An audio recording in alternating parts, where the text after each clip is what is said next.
A life can feel completely fine on paper and still feel wrong in your body. That's one of the hardest things to trust. Why do I feel that something is missing even if I cannot point exactly of what is wrong? One of the hardest lives to leave is the one that isn't bad enough to justify the leaving. The job is fine, the relationship's alright, the city's somehow okay, and nothing looks dramatically wrong, but something in you knows that this life isn't it.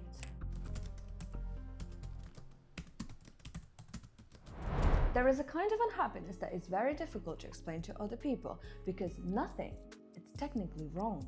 Your life looks fine, maybe even good. You're functioning, you're getting on with your life, you're doing what you're supposed to do, and you might even have things in your life that other people would genuinely envy. And yet underneath of all that, there is a constant feeling that something is off.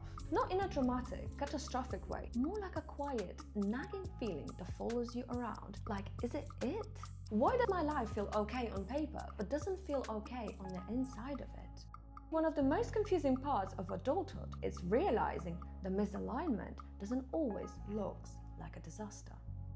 Sometimes it looks like a perfectly normal life that doesn't feel like yours. And that's the harder to leave, because when something is obviously awful, the decision is almost always made for you. If a relationship's toxic, if a job is unbearable, if a place is making you miserable every single day, eventually the pain gets loud enough that you have to do something. But what about if it's not awful? What if it's just not right? What about if it's good enough to keep you there, but not good enough to make you feel alive? And I think that's where a lot of people get stuck, because we assume that if we can't justify our unhappiness, maybe it isn't real. We tell ourselves, maybe I'm being dramatic, other people have it worse, maybe I should try a little bit harder, this is a good opportunity, I should be grateful, or maybe the problem is me.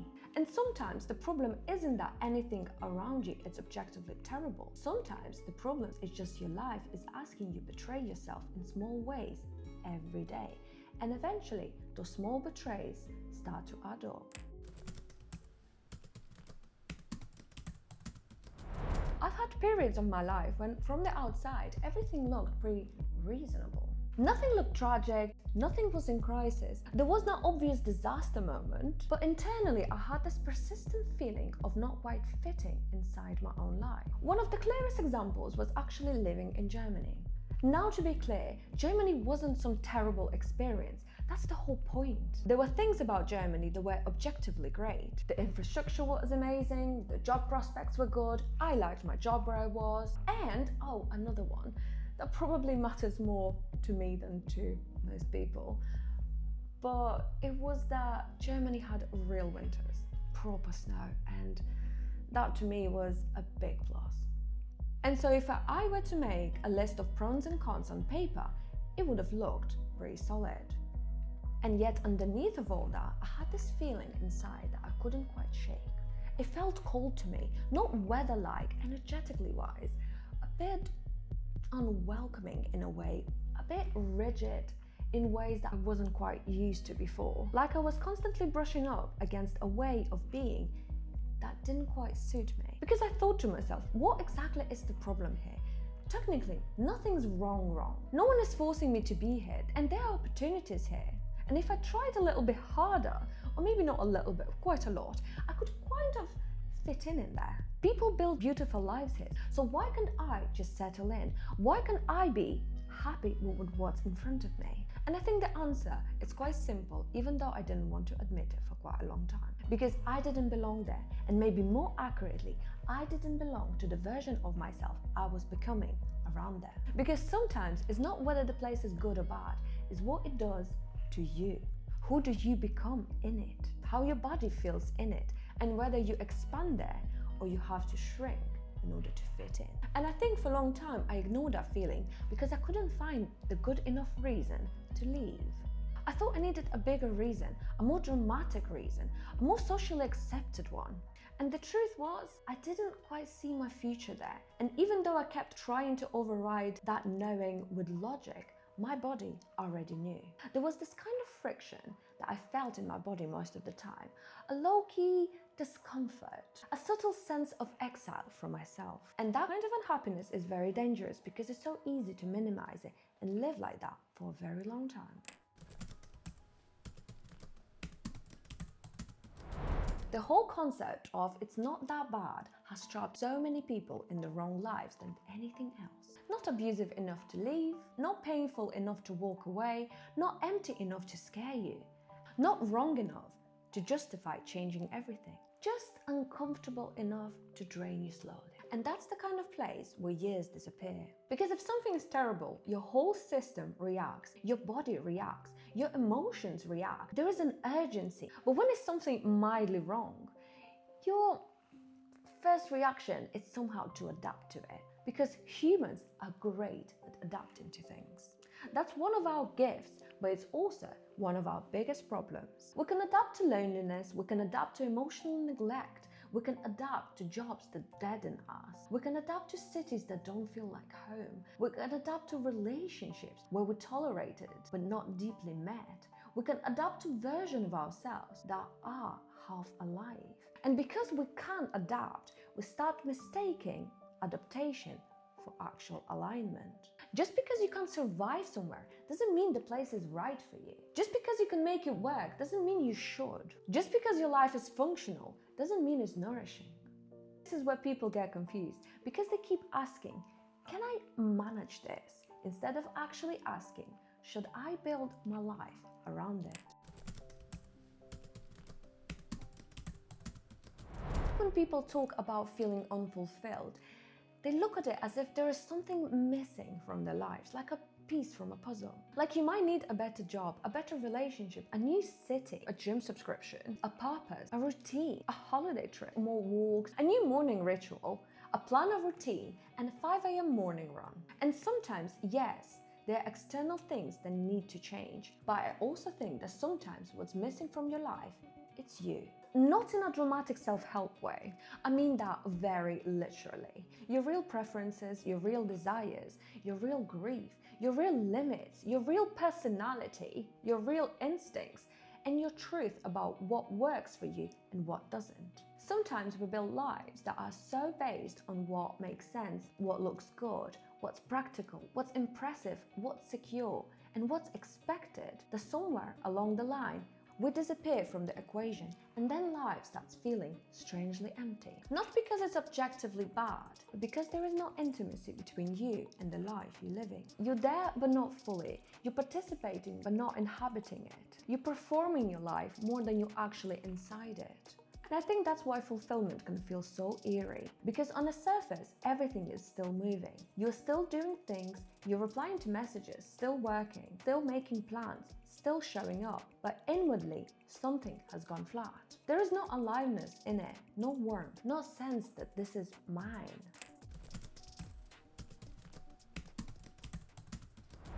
So if we can feel all of this, why do we stay? Why do we stay in a job, in a relationship, the city, the routine, the identity that we already know it doesn't fit? And I think part of it is fear, obviously. Fear of regret, fear of making a wrong choice, fear of losing stability, of looking ungrateful, fear of starting over, fear that maybe next thing won't be better, fear that maybe the problem is just you and you should carry it anyway. But I also think there's something else going on. I think a lot of us stay because we get attached not only to what something is, but to what it represents. And I think this is where Buddhist idea, upadana, clinging, grasping, holding on, fits so nicely. Not just holding on to things we love, holding on to identities, holding on to stories, holding on to a version of ourselves that no longer serve the purpose, holding on to versions of life we're so invested in, holding on to things because we need them to mean something about us. We cling to the relationship because leaving it would mean admitting it wasn't what we thought it was. We cling to job because it validates something, that we were successful, disciplined, sensible, and impressive. We cling on to cities or countries because it meant something when we moved there.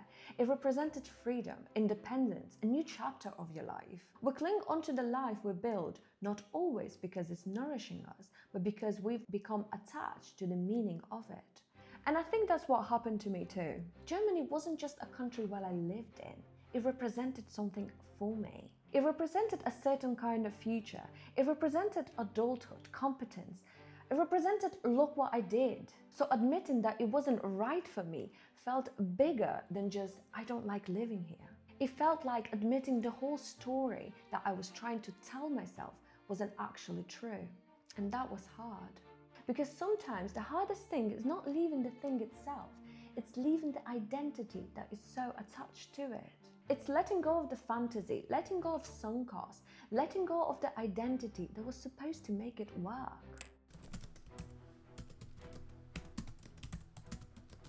This is why people can stay in an okay situation for years while feeling progressively more disconnected from themselves. Because clinging creates this weird split inside you because one part of you already knows. It knows the relationship isn't right. It knows the city doesn't fit. It knows the work is draining the life out of you. It knows you're lonely. It knows you've outgrown something. It knows you're trying to convince yourself, but another part is gripping onto it anyway. Because if you let go, then you have to face uncertainty. Then you have to disappoint people. Then you have to rebuild. Then you have to admit that that thing that you were trying so hard for wasn't actually meant to be. So instead you stay in this halfway house, not happy enough to leave and not unhappy enough to stay, just constantly negotiating with yourself. And that negotiation is exhausting because you can feel when your soul is trying to leave something before your life has caught up. You can feel it in heaviness, you can feel it in resentment, in numbness, in how hard everything suddenly feels, and how much energy it actually takes to recommitting to the life that you actually don't want. And I don't think that feeling is to be brushed aside. I think that specific feeling is actual information. I think it's important to say because a lot of people don't leave any situation unless they can actually point at the villain. They need someone to blame, they need something dramatic, a betrayal, a collapse, a clear story they can tell themselves and other people. But not every misalignment comes with a villain. Sometimes nobody did anything wrong. Sometimes the job is actually fine. Sometimes the partner is a decent person. Sometimes the city has loads to offer. And sometimes the opportunity is objectively good. And still, it's not yours. And I think we need to normalize that. We need to normalize saying, this is good and it's still not right for me. It has value and I still don't want this life. There is nothing catastrophically wrong. It's just I feel myself disappearing. Because if you only allow yourself to leave when something becomes completely unbearable, you'll spend a lot of your life suffering unnecessarily up to the point that life makes a decision for you. And sometimes the kind of thing is to listen to yourself. Listen to that discomfort that is in the quiet. Listen when your body starts withdrawing before your mind starts to catalog every excuse for it. Listen when you notice that there is a part of yourself where you try to fantasize about a different life, not because you're lazy or ungrateful, but because something in you trying to show you that something is missing. Gratitude gets misused sometimes because yes, gratitude matters, perspective matters, of course it does. But gratitude shouldn't be a weapon you use against yourself to stay in life that is starving you. You can be grateful and still leave. You can appreciate something and still understand that this is somewhere where you should stay. You can acknowledge good in person, place, country, and still feel like that's not for you. Because those things are not mutually exclusive. I can appreciate Germany, what it gave me, but still feel like it wasn't my place. I can appreciate a relationship and still say it wasn't nourishing. I can appreciate the safety of life and still feel that it makes me numb. And I think that's the part of maturity, it's being able to hold both. Not everything has to be demonized because you allow yourself to outgrow it. First thing is to be brutally honest. Where are you trying to force it? Where are you trying to convince yourself? Where do you keep saying, this is fine, I should keep going, and yet you feel that heavy feeling in your chest? Where are you living in life that makes sense on paper but not in your body? Is it a work, your relationship, your friendship, the city you're in, the way you spend your days, a version of yourself you've become? And I don't mean, what am I mildly annoyed by this week? I mean a deeper question. What in my life requires me to override myself in order to stay? Because sometimes what drains us isn't the thing itself, it's the constant self-abandonment required to keep living with it. The second thing it's asking is nothing dramatic bad happened. Would I still choose to leave? If they didn't betray you, would you still go? If the job was stable, would you want out? If the city stayed convenient, would you still know it wasn't home? Because I think that question strips a lot of excuses we make to ourselves. It forces you to face a question whether you actually want to be living this life or you're just waiting for permission to stop tolerating it. And then maybe the third thing to look at is what exactly are you clinging to? Not just what you're staying in, but what kind of story are you staying loyal to? What identity are you protecting? What are you so scared of to lose? What would it mean about you if you admitted that this chapter is not right for you anymore? Because sometimes there is that real grief. Not losing the thing itself, losing who you would become inside it. Feeling of something's missing is not always something to pathologize. Sometimes it's not anxiety, sometimes it's not ingratitude, sometimes it's not you being impossible to satisfy, sometimes it's your life no longer being able to contain who you've becoming, sometimes it's your nervous system saying, I know I can survive here, I'm just not sure we're meant to live here. And I think that's a very different thing. Because if that's true, then the goal isn't shame yourself into tolerating more. The goal is to get curious. What exactly feels dead here? What feels performative? Why am I feeling small? Where do I feel myself going numb? And what am I holding on to even though I know I should release it? And I think those are the questions that do matter. Not that my life is bad and I need a way to justify changing it. But is this a life honest enough for me to stay in?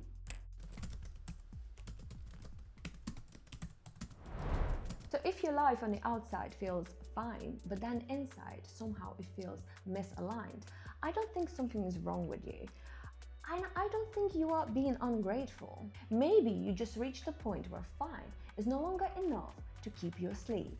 Maybe you start to notice the difference between life that works and life that actually feels like yours. Because the hardest thing to admit is that it's not that your life is falling apart, actually that it isn't, and yet you still don't want it. Maybe it's a sign that something inside you is honest enough to admit that this life is not something that fits you any longer. Thumbs up, subscribe.